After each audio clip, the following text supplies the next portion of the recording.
Madam Attorney General, welcome to the committee. Your written testimony will be made part of the record in its entirety. You proceed as you wish. Thank you, sir. Thank you, Mr. Chairman. And remind me to come around your birthday another time. It's quite a celebration. Well, good morning, Chairman Shelby, Vice Chairman Mikulski, and the other distinguished members of this subcommittee. It's indeed an honor to appear in front of you for the first time as the Attorney General. I look forward to working collaboratively with all of you today and in the days ahead as we seek to protect and to serve the American people together. But I want to take a moment to extend a special thank you to Senator Mikulski for your leadership in the United States Senate over the last 3 decades, for your support of the Department of Justice and its employees, and for the extraordinary example of public service you have provided to all Americans and especially to women. And I'm honored to have the opportunity to work with you during your final 2 years in office. Senators, as we approach National Police Week, which begins next week, it is fitting that we take a moment to consider the contributions and the needs of law enforcement. Thank you, sir.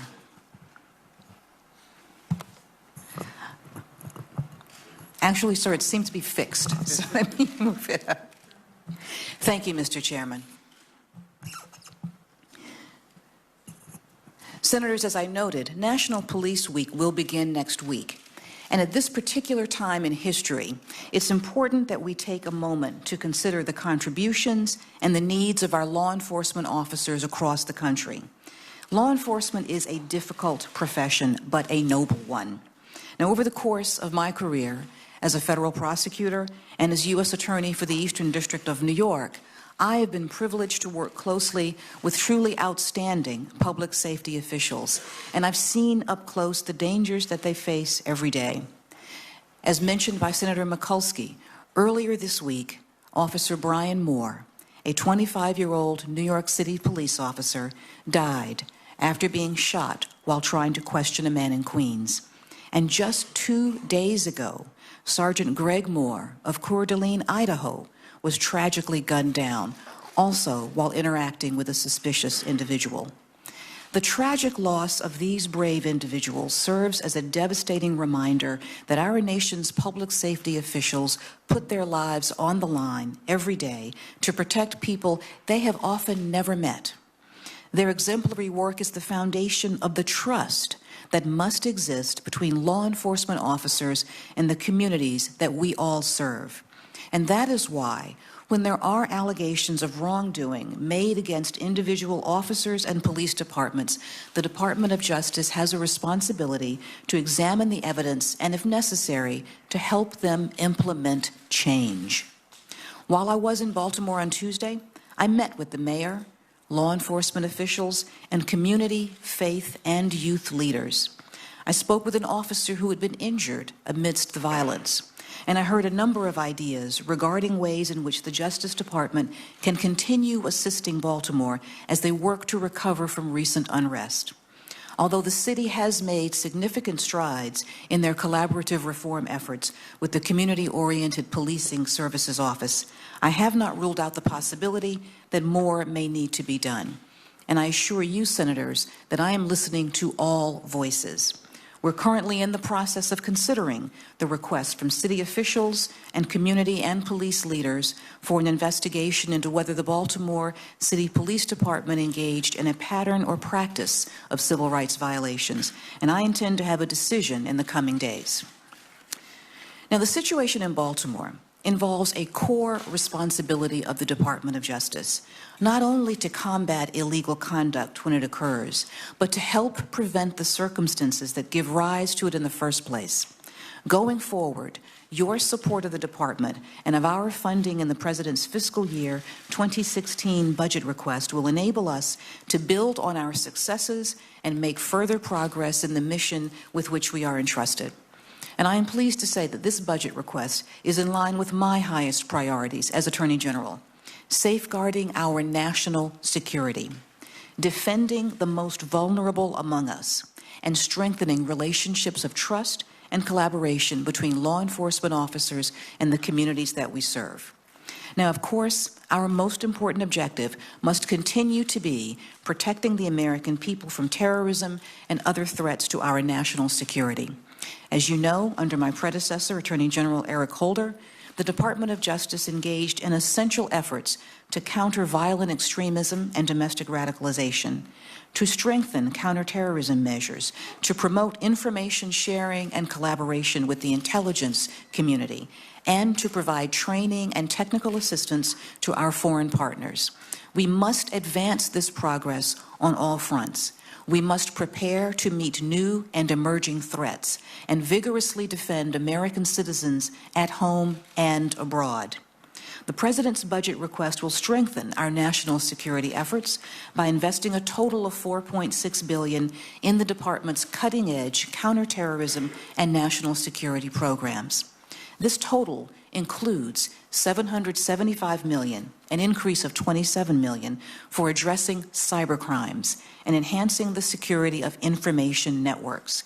In an age in which criminals have the ability to threaten our national security and our economic well-being from far beyond our borders, it is critical that we expand our focus and strengthen our defenses to protect all Americans from exploitation and abuse. I firmly believe that cybersecurity must be among the top priorities for the Department of Justice. This important funding will allow us to build on the outstanding work of the Department in identifying new threats, thwarting attempted intrusions, and bringing the perpetrators of wrongdoing, wherever they may hide, to justice. As the Department works to safeguard American security, we are equally committed to upholding American values, including the protection of our most vulnerable populations. The fiscal year 2016 budget would provide $103 million in new civil rights investments to address hate crimes, sexual violence, and human trafficking, an area that warrants our renewed focus and redoubled effort. It would allocate $124 million to improve the efficiency of our immigration court system by supporting additional immigration judge teams and Board of Immigration Appeals attorneys, by expanding the successful legal orientation program, and by allowing for additional legal representation for unaccompanied children. And it would deliver $247 million in program increases for the Smart on Crime initiative, which was designed to address America's over-reliance on incarceration while reducing recidivism and deploying law enforcement resources more effectively. By all available evidence, this program has been a major success, as well as an area of bipartisan cooperation and agreement. The requested funds in this year's budget will allow us to extend this critical work and to amplify our shared commitment to a fair, efficient, and effective criminal justice system. The Department has made clear, and I firmly support, that this innovative approach does not in any way lessen our resolve to combat violent crime, drug trafficking, and other violations of federal law. We remain determined to vigorously investigate and prosecute criminal activity. The President's budget supports our goals in that regard by appropriating an additional $43 million for us to investigate and hold accountable those who break federal laws and harm innocent citizens, from illegal firearm and drug traffickers to perpetrators of healthcare scams and financial fraud. In all our efforts, we intend to work closely not only with this distinguished body, but also with our law enforcement partners on the front lines across the country. And that's why the President's request allocates an additional $154 million to support our state, local, and tribal partners in their own efforts to counter violent extremism, to hire and retain officers, to serve the victims of crime, to research best practices, improve indigent defense, and expand reentry programs. This appropriation includes nearly $95.5 million for the Community-Oriented Policing Services Hiring Program, $35 million for tribal law enforcement, and $20 million for the Collaborative Reform Initiative, a recently developed program that facilitates collaborations between the COPS Office and law enforcement agencies seeking assistance on a wide variety of criminal justice issues, from use of force practices and the deployment of crisis intervention teams to building trust with the members of their communities.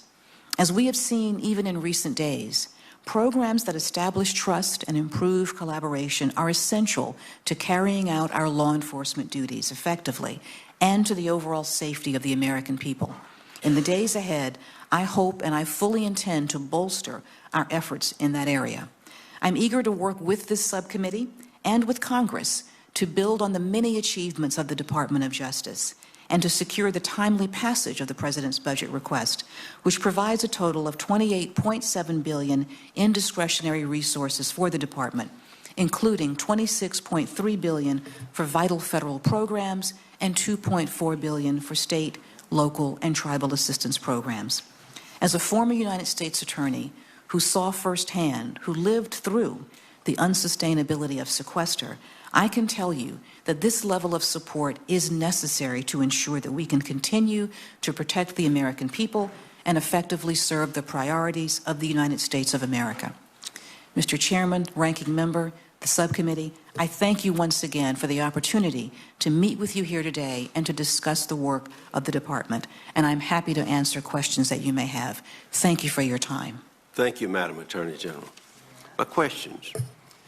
Why do you believe the President's executive actions granting amnesty to millions of illegal immigrants are legal and constitutional? Mr. Chairman, you certainly have focused on one of the most challenging issues facing our country today, how to deal with the immigration issue. As I indicated during my January testimony, as a career prosecutor and former U.S. Attorney, I particularly focused on the prioritization of the removal of the most dangerous of illegal immigrants from our country. With respect to that issue, I found that to be an eminently reasonable exercise of administrative and prosecutorial discretion. With respect to the actions involving the issuance of deferral to new members who would apply for that, I believe that matter is a subject that is under consideration by the courts.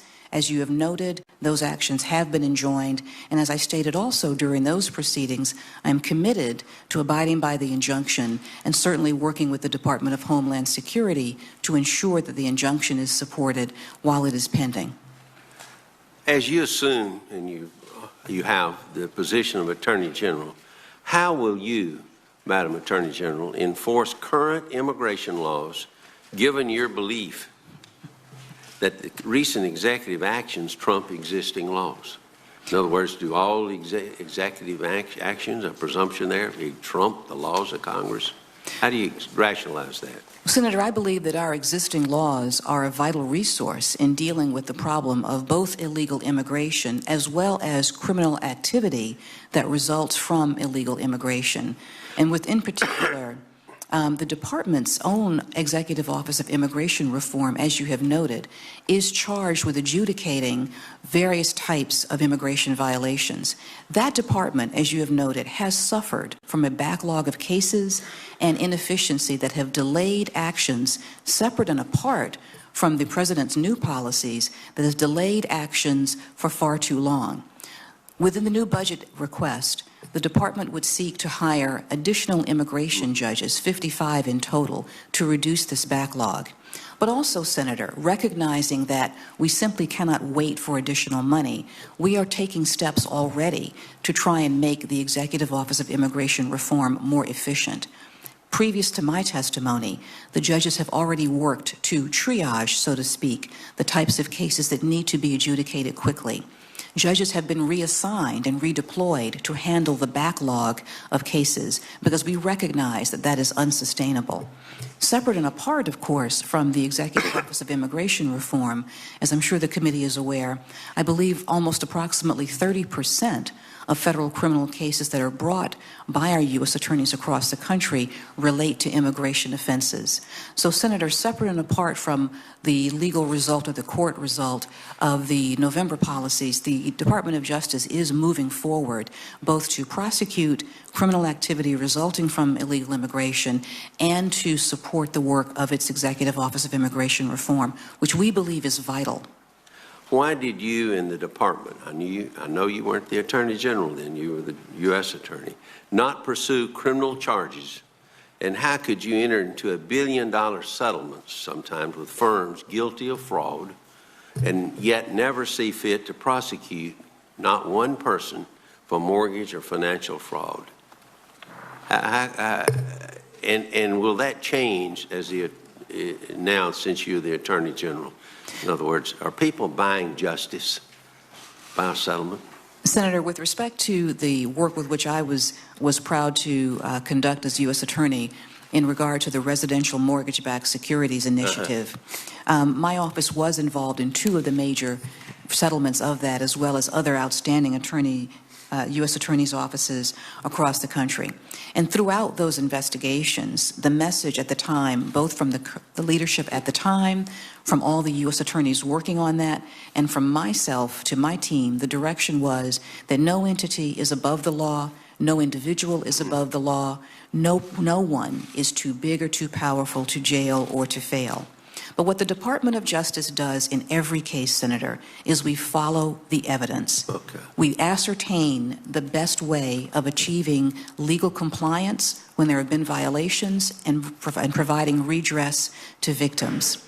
We look carefully in every case, not just the RMBS cases, but every case involving a financial institution where American citizens have lost hard-earned money to determine the best way to bring those wrongdoers to justice, and where the evidence leads us to find evidence that we can prove beyond a reasonable doubt that there's been a criminal violation, we go in that direction. And I would point you to the number of criminal fraud prosecutions brought by my office on behalf of the victims of Ponzi schemes, mortgage fraud schemes, and real estate schemes over the years involving hardworking Americans who were defrauded of their life savings. Where we find evidence that points toward civil liability, we pursue that. But I can assure you, Senator, that both in my prior position and going forward, I take very seriously the obligation to protect the American citizens from fraud of all types, and it is one of my highest priorities as Attorney General.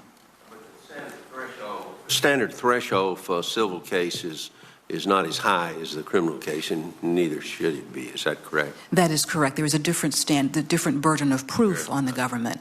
And where we have evidence that meets the criminal burden of proof, we do proceed. And there are several people who are sitting in federal prison contemplating the results of their actions now who can provide proof of that. Okay.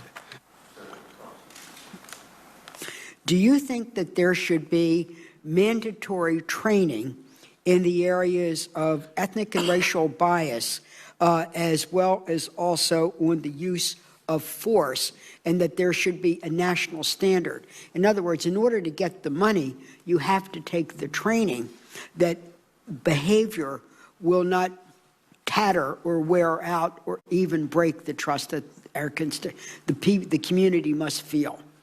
Senator, I think as we administer our grant programs to our local law enforcement partners, all of those issues are on the table and are under consideration. Currently, I will say that our view is that we feel that the grant program is a very important tool in bringing offices into compliance with not only federal standards, but community standards that they are aware of also. So we would not use that as a barrier to the grant program, but rather as an incentive to work with us and gain training on use of force policies. We have grants that are specifically targeted towards that through the COPS office. Whether there's a collaborative reform effort or not, but through the COPS office, we provide specific training on best practices involving use of force. Not only do we provide the training, we also attempt to link local law enforcement with other local law enforcement offices that themselves have either received training from COPS. But Madam Attorney General, but what about where they haven't asked for collaborative reform, but they have asked for money? Yeah. There's a lot of, let's get the money, you know, and we supported more cops on the beat. Mm-hmm. We supported the burn grant so that our law enforcement would have the tools that they needed, whether it's other technology or whatever.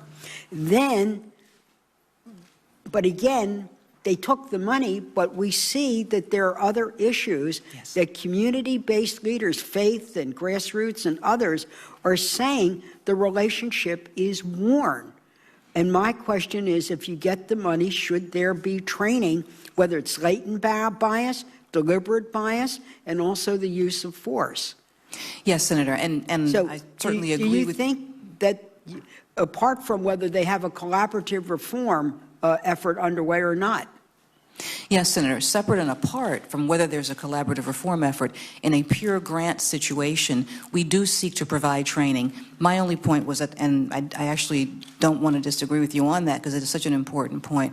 My only point was we don't use that as a barrier to obtaining the grant, but rather as an incentive to work with us and obtain training from a variety of different sources. Some of that training will come as a result of the grants. Some of the training comes as a result of us connecting police departments with others. I understand that, but the community feels they get a lot of money from the feds, and we don't have the necessary standards. So I'd like to have an ongoing conversation with you about it. And those issues are under consideration because, as you indicate, they're very, very important and essential to the what other discussion. tools do you feel that you have on criminal justice reform to help restore this trust that exists that we need to restore in our communities? Well, Senator, we have touched a little bit on the collaborative reform process, but again, as we have seen, without community trust in that, it may not be as effective as we would wish. Certainly, we then have other tools to consider. Within our programs, we do provide training on use of force. We do provide training on building community trust. We also, as you've mentioned earlier in your statement, through our community relations service, work directly with the community to attempt to empower them to engage with their local leaders, with the police department, and to hold them accountable as well, because we do think that community accountability is an important part of that relationship. Well, we have more to ask. If there's a second round, I want to focus then on juvenile justice. Yes. Thank you very much. Senator Kirk.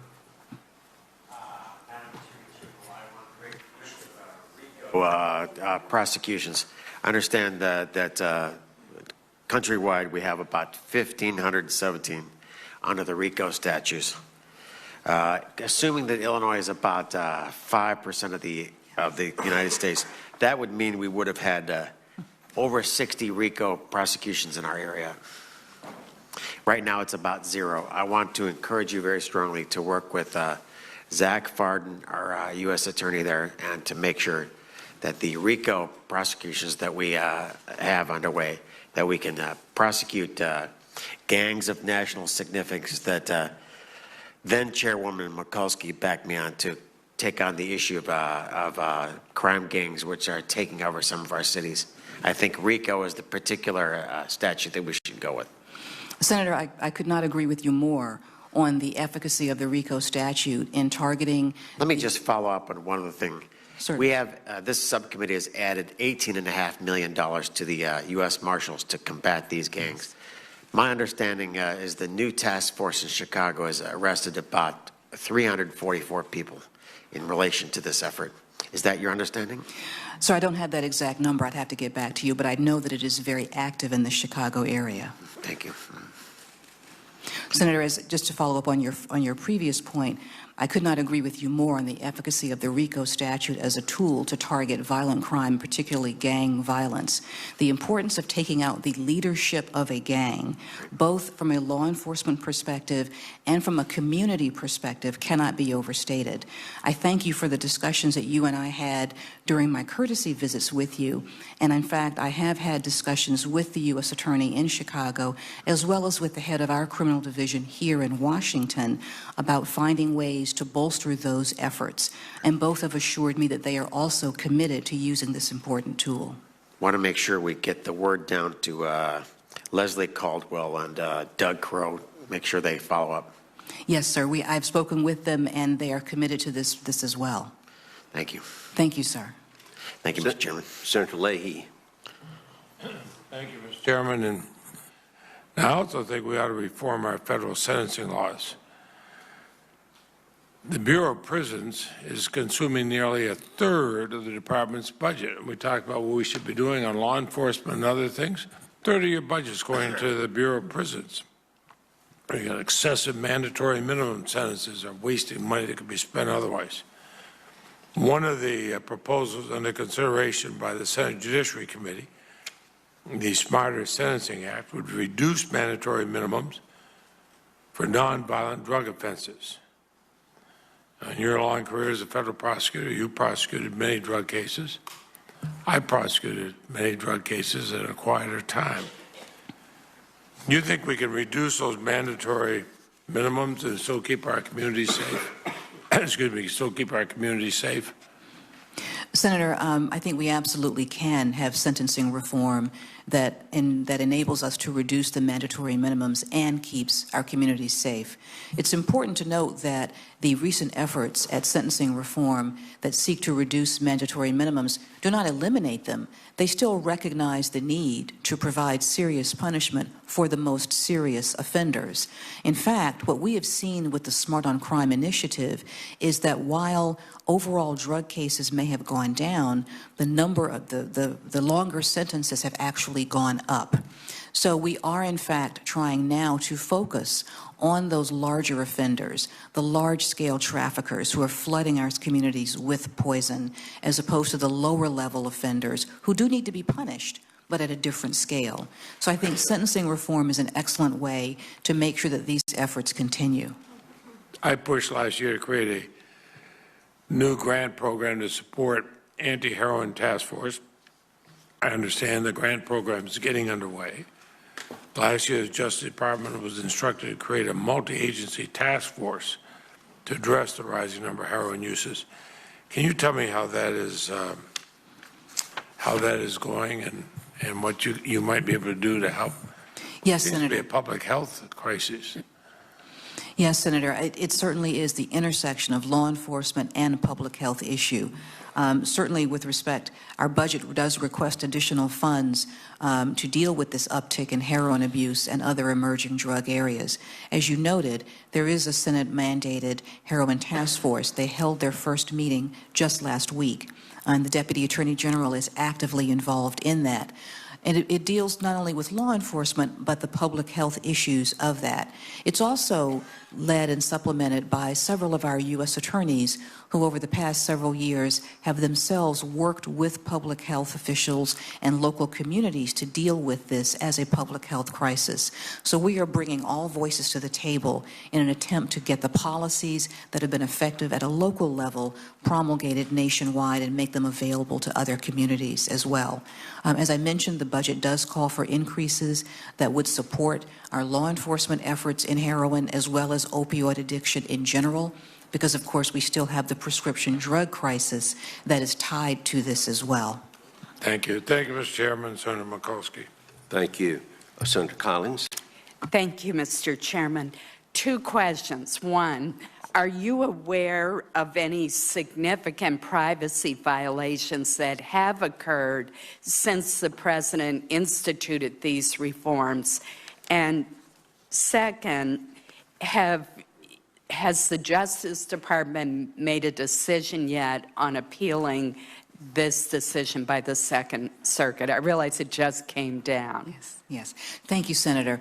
Obviously, Section 215 has been a vital tool in our national security arsenal, but the department has, as you note, been operating under the new directives by the President with a view towards modifying the program to keep its efficacy but preserve privacy interests.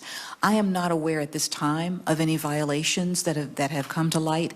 I will certainly seek a briefing on that, and should I learn of any, I will advise the committee of that if my knowledge changes on that. But as of now, I have not been informed of any violations under the new policy.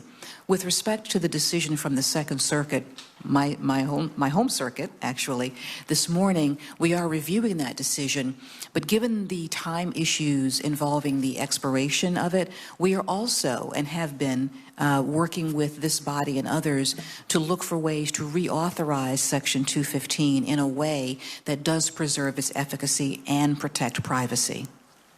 What can the department do to be more aggressive in prosecuting these scams, which aggregate in the billions of dollars? And will you pledge that from now on the department will cooperate with our investigations? Well, Senator, with respect to the very, very important role that this subcommittee plays in gathering information about the department's priorities, I will always strive to cooperate and provide either a witness or information, to whatever is best for the committee to receive so that we can help you learn not only about our priorities and issues, but also to do the important work of this subcommittee. So I'm not aware of the circumstances that were around that previous request, but certainly I will always commit to providing this committee with the assistance that it needs, either before the committee or at the staff level. With respect to the very important matter that you raise about these, many of them are overseas-based fraud schemes. The other troubling factor to me is that many of them target our elderly population, and that is a particularly vulnerable population to telemarketing schemes, be they based locally or be they based overseas. So that's very troubling to me, and the protection of our vulnerable population is one of our priorities. I'm not aware right now of the cases that we may have in our pipeline. I certainly will ask for a review of this important issue. Our budget does, of course, ask for funding to continue the fight against fraud, and certainly I know that all of the agencies that are involved in this, you mentioned, for example, the IRS calls, that agency is also very, very concerned about that. And as someone who actually received one of those calls myself, I can tell you that if one is not aware of essentially the fraudulent nature of them, they can be very disturbing. And it's easy to see how our seniors in particular, but other people, can get pulled into that. Thank you. Senator Baldwin. Now, I understand you can't get into any details of ongoing criminal investigations. So as a consequence, I would simply ask you, will you evaluate these allegations and coordinate with the existing 3 federal investigations to determine if there are additional criminal investigations that are warranted and appropriate in this particular case? Well, Senator, I thank you for raising this important issue, because I think that the safety and security of those who use our Veterans Administration's hospitals is foremost a priority, not just for my tenure as Attorney General, but for our country.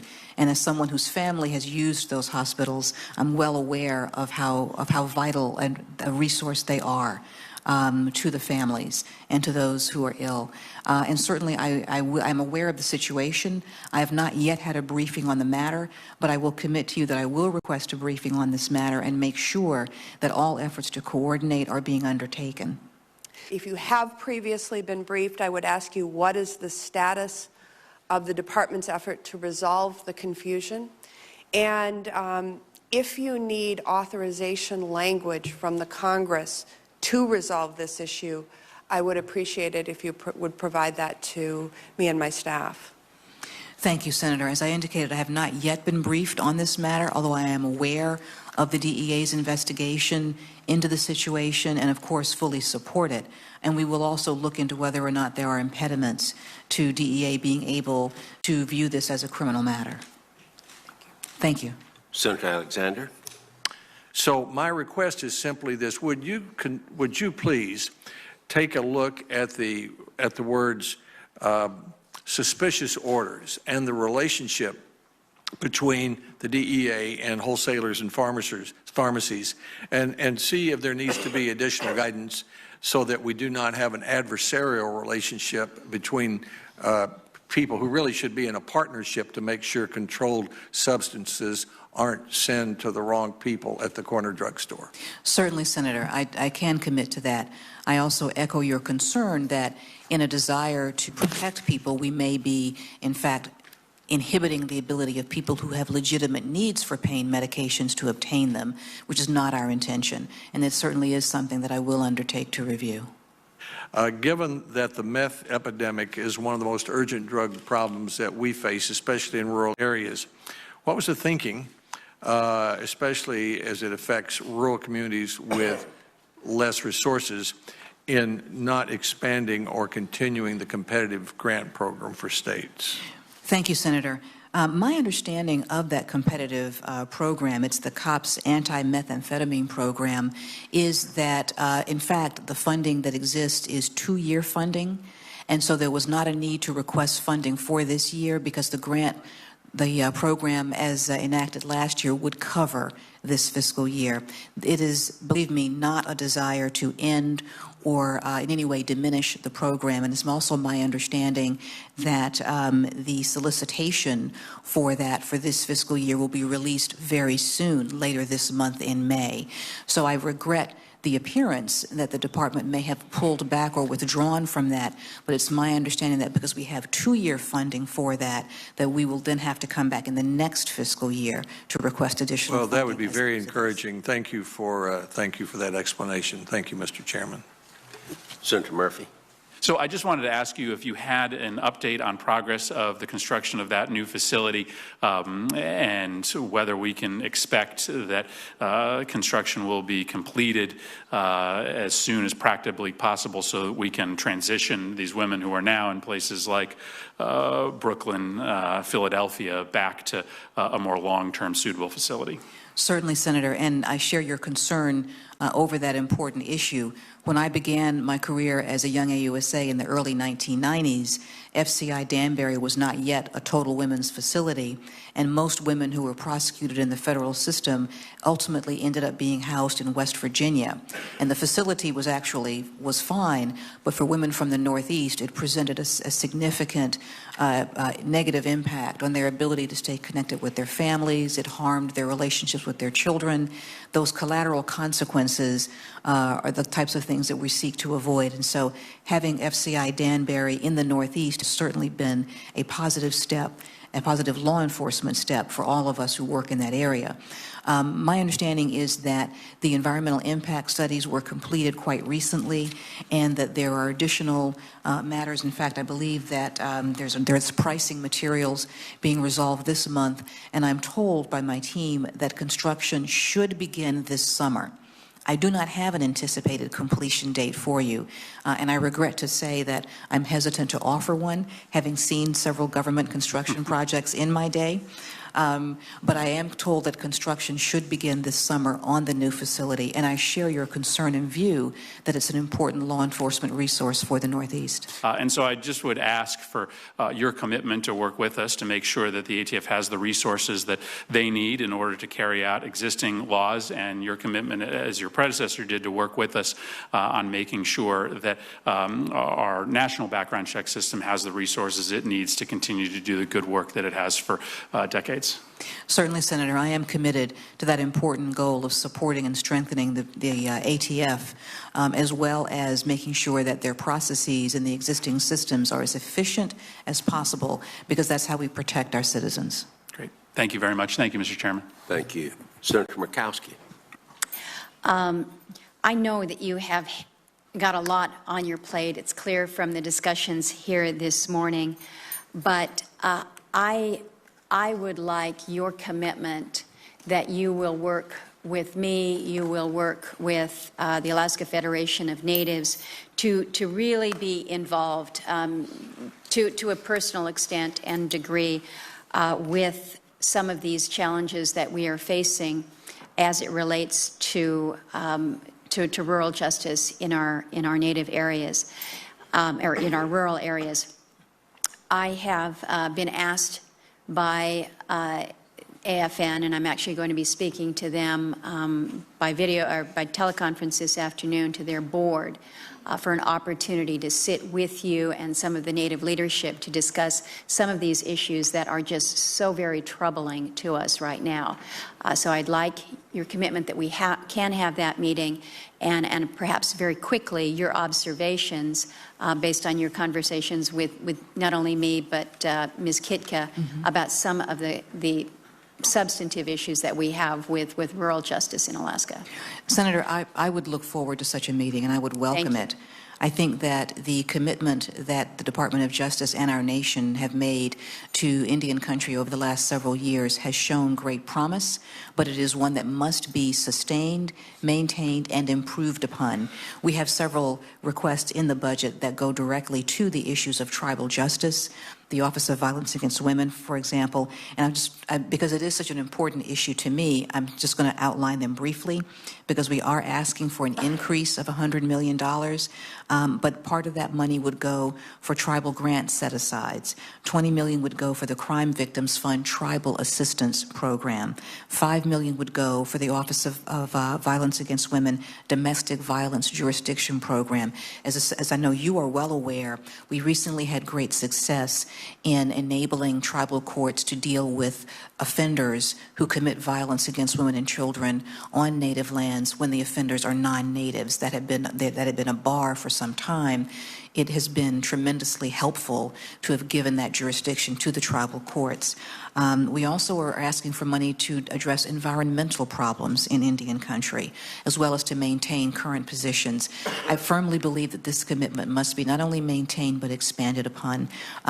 Else we really do risk sliding backwards, Senator, with all the issues faced by tribal lands, particularly, as you know, as you and I discussed with Alaska, having such a large land mass and dealing with the law enforcement challenges there. We have to set in place systems that will work, but that will also be maintained. Well, I agree with you. We've got a lot of work to do, and I look forward to those conversations with you and your team. What has been your experience with children's advocacy centers in your law enforcement role, and do you expect to be an advocate for them within the department in 2016 and beyond? Well, Senator, my experience has been based primarily with my experience as a U.S. Attorney in the Eastern District of New York, and we have found the Children's Advocacy Centers to be extremely powerful partners, and for us, it has been in dealing with children who may be related to the victims of human trafficking. That has been a huge problem that we have seen in the New York area, and so I know that there are other issues that are in other parts of the country, and I look forward to learning more about those. Definitely a program that I feel is extremely important. The overall budget request is part of our overall request for juvenile justice programs, and it is our hope that the panoply of programs that we offer will, in fact, help provide a valuable safety net for those children in need. Now, I hope you could commit to ensuring the VRN program is maintained and supported with necessary resources so that it can continue to serve as a valuable connection between DOJ and a number of communities that have seen dramatic increases in violent crime. Is that something you're inclined to support? Senator, I support it wholeheartedly. Certainly Wilmington has been one of the flagship cities in this, not a distinction that you sought, but one which came upon you, I understand. But Wilmington has been an excellent model, frankly, for the level of cooperation between the Wilmington Police Department and the FBI, and also the state and local and federal law enforcement as well. My understanding is that we actually have identified 5 additional cities for the next fiscal year to be involved in this program. Again, not a distinction that they would seek, but one which we think is an area in which we think we can provide assistance. Beyond just the VRN, of course, we do have other resources for violent crime for our cities that may not be in such extremis, and we're fully committed to those programs as well. Well, thank you. I look forward to continuing to work on federal, state, local law enforcement partnerships that can reduce violent crime. I'm particularly interested in the CRI, the Collaborative Reform Initiative efforts that are underway in Baltimore, and would be interested in hearing more about what's on the table for the project and how it's going to be sustained, and whether recent events in Baltimore have affected the CRI timeline or not. Well, with respect to the situation in Baltimore, the collaborative reform effect was begun in last fall, actually at the request of the Baltimore Police Department, and our COPS service office went into Baltimore and has been very, very active in working with both the police and the community to work on ways to improve the Baltimore Police Department. As we have discussed in this chamber earlier today, and throughout my most recent visit to Baltimore, recent events have certainly made us cognizant of concerns that both the city, the police, and the community have about the efficacy of a collaborative reform process. And we are listening to all those voices, and we are certainly considering the best way as we move forward to help the Baltimore Police Department. It's important to note, I think, that collaborative reform has been a very successful tool throughout the country. we not only provide technical assistance and training to police departments around the country, but we connect them with other police departments who have themselves either been through the process or who themselves have very positive law enforcement practices. So we try and make it a peer-to-peer relationship in terms of work and training as well. It is a tool, very, very important tool, and as you will note, our budget does request an increase in that of about $20 million to support these important reforms. Thank you, Madam Attorney General. I'll submit a question for the record about forensic hair analysis. I was very concerned to see reports that FBI forensic experts may have overstated the strength of evidence, and I would look forward to hearing what DOJ will be doing to provide meaningful relief to those convicted on the strength of misstated or inaccurate testimony. Thank you, sir. That is, in fact, an ongoing process, and we're very committed to working on that issue. Thank you. Thank you, Mr. Chairman. Senator Bozeman. Terrorism and cybercrime are the number one things that, that they're to devote their resources to. Can you talk a little bit about that? And I know that's so important, and yet, we have so many communities now that are experiencing violent crime that is increasing. Senator, thank you for the opportunity to address that issue. Obviously, national security and cybercrime are important areas. As I've noted, they represent not only ongoing threats to public safety and to American citizens, but new and emerging threats. And so our budget does ask for funding for that. With respect to violent crime, however, I will reiterate that the department's commitment and my own commitment to that issue has not wavered. One of the things I think that is very important as a former U.S. attorney myself has been to recognize that every prosecutor knows best the crime problems of their area. And so what we try and do in the department, certainly as I look at policies and interact with not just people here in Washington, but also in the field, is make sure that we maintain the flexibility that allows U.S. attorneys working in conjunction with their state and local counterparts to identify the crime problems in their area and focus their resources on them. For example, my former office, the Eastern District of New York, has both a strong national security practice and a large violent crime program. Every office is not going to be similarly situated. So it is my goal to give my prosecutors the flexibility that they need to deploy their resources to best address the crime problems at hand. With respect to violent crime, the department's anti-violence strategies for several years have been focused on three main issues. Law enforcement, effective, vigorous, strong is the core of that and the first part of that. But we are also attempting to look at prevention as well as reentry programs. And it's been very gratifying to see members of this body also address those issues at the statutory level as well. As you mentioned with respect to the food services program, not a DOJ program, but one that certainly impacts into the crime rate of an area because it impacts the poverty rate of an area and the health of the children and the opportunities that they have. So it is interdisciplinary, it is holistic, and I can assure you that there's not an overemphasis on one type of priority over others. If a U.S. attorney feels that the largest problem in their area is one of violent crime, we have a number of ways in which we deal with that. We will concentrate resources for them.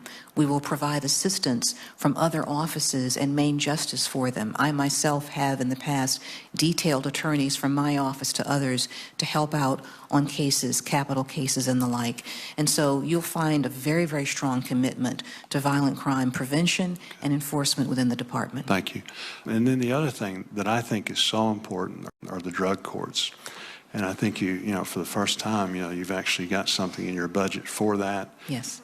Can you talk a little bit about, are you, an advocate or lukewarm or whatever? I really feel like that's, if there is a solution, that is one of the key components to it. One of the key components certainly in the reduction of over-incarceration as well as crime prevention have been drug courts. At the federal level, not only are we focused on drug courts, we're also focused on expanding our network of veterans drug courts, because what we've seen also are that our veterans are returning with a number of problems for which the criminal justice system may not be the best method to treat them, for lack of a better phrase. And so we are trying to expand opportunities to provide treatment as well as crime prevention for our veterans, as well as other low-level drug offenders. They've been tremendously successful in my former district. The Eastern District of New York has a very strong pretrial diversion program as well as a pretrial opportunity program. We try and pair those with reentry programs also. So I think that that is a very, very important tool. I would add, however, that it really has been the states who have been showing us by example how effective drug courts can be in reducing crime, reducing recidivism, and the real goal is to make productive members of society out of those individuals whom we otherwise might have incarcerated for way too long. Right. Thank you, Mr. Chairman. But I wonder if the department has done any sort of cost-benefit analysis, because this is the case where I think we're being penny-wise and pound-foolish. Ma'am, I'm not aware of any cost-benefit analysis to that, but I will determine if I will see. I will ask if that was done. And so I don't know the basis for that particular allocation of funding there, but I certainly share your commitment to the efficacy of drug courts and the veterans treatment courts. And like you, I have seen them literally change lives. So I hope looking forward that you will take a look at programs that encourage that kind of collaboration at all levels of government and allow a local sheriff who has arrested someone to find out that this person's been committing crimes not only throughout his or her state, but in other states as well, and thus build a stronger case. Yes, ma'am. I share your view that that system is particularly efficacious. My understanding of that is that the request in the budget this year mirrors the request last year, which was increased by $5 million, so that it was not viewed as cutting that program, but maintaining it, because we do feel that it is so important. I may be mistaken about that, and I would certainly welcome any additional information. We'll provide you additional information on that issue. Thank you. Thank you, Mr. Chairman. Thank you, Senator Collins. Attorney General Lynch, thank you for appearing here today and being patient with all of us' questions. We look forward to working with you to make sure that the Justice Department is properly funded. If there are no further questions here this afternoon, senators may submit additional questions for the subcommittee's official hearing record. And we request that the Department of Justice responses to those questions would come back within 30 days, Madam Attorney General. Now the subcommittee stands in recess, subject to the call of the chair. The committee is adjourned. Thank you, Mr. Chairman.